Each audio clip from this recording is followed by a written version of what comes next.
we book Liv Morgan's return. Welcome to the High Crowd channel where we talk about nothing but wrestling, and today we're going to be discussing why Liv Morgan should be booked the right and proper way. By me, by name.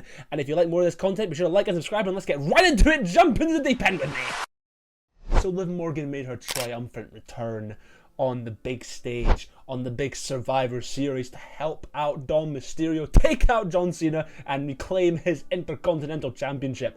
I'm a little bit late to the party. But it's okay, because we're talking about it right now, and now that she is back, how do we end up booking such a talent like Liv Morgan?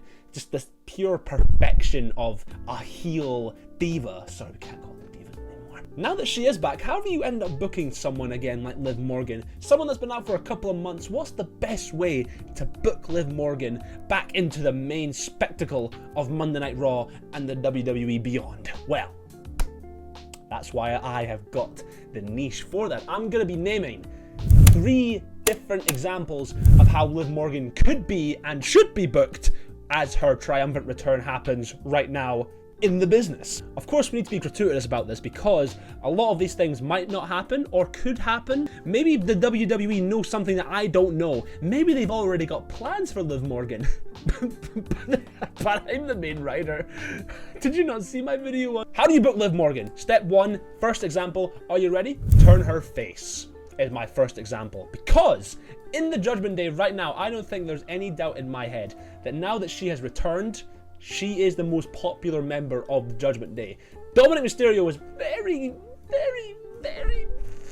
close to being number 1, and he was number 1 right up until Liv Morgan finally returned, because now there's going to be tension between them. And I personally think that Liv Morgan is the most popular. And that is not just down to me saying that. It's not just me saying that either. It's Sports Illustrated. I'm kidding. Liv just has an it factor that she has had for a very long time. And honestly, she's been in the WWE longer than, you know, Dominic Mysterio. I know that shouldn't matter too much, but listen, she's got the experience. A lot of experience. Like, must have been since 2017, she's got the tattoo on her. So, like, come on now. She is, in my opinion, the more popular person in the Judgment Day. So slowly turning her face, maybe having these background segments where she's, you know, agreeing with the nice guy or so-and-so, something like that. Because don't get me wrong, Liv Morgan as a heel is absolutely just fantastic, but I think it's time for a little change. She's come back, a nice little change of persona might do her a bit of good. I don't know, because listen, when you're a heel for that long of a time, it can get stale. It's the same way Finn Balor is still a heel today. I love Finn Balor. He used to be my number 1 favorite wrestler ever, but good lord, he has been a heel for so long. That's why I'm saying Liv Morgan could do with a change of pace, you know, just something, you know, work on it. You know, it could take months, it could take a whole year or 2. As long as it needs to happen, that's all I could ask for. If Liv Morgan is able to turn face, go against the Judgment Day, and maybe have a brighter team, it could be an experiment. Listen, it could be an experiment. I'm just throwing this out there for her to be a face. Something to think about, because Liv Morgan is more than over as a heel.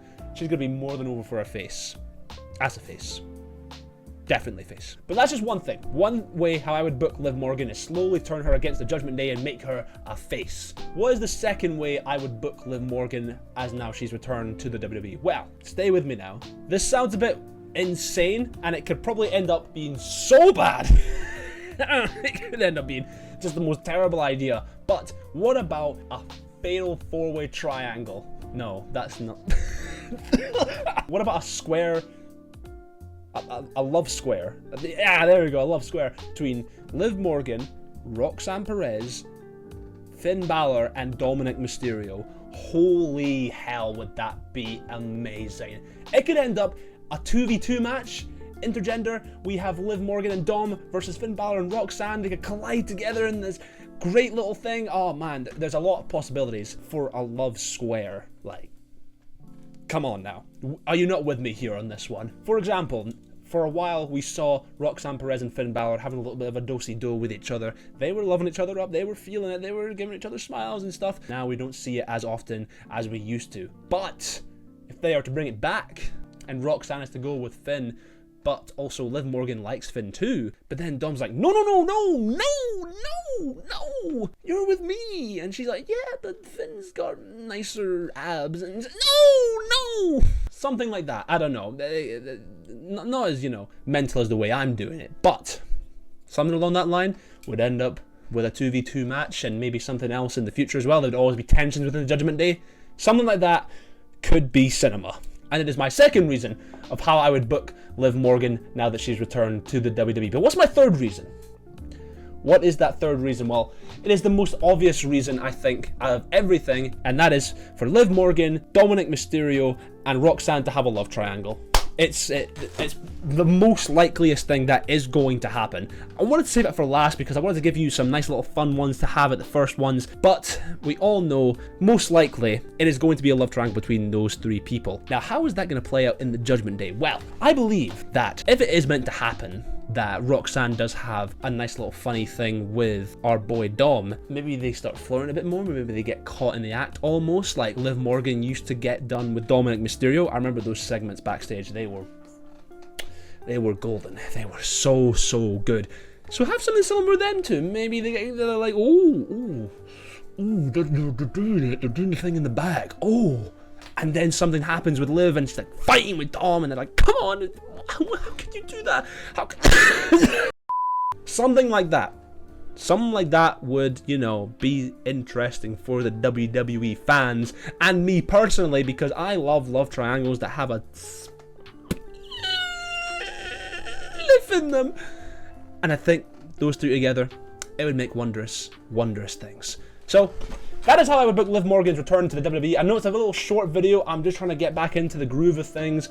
I'm trying to try out different things here and there. This will also look different in the next few months.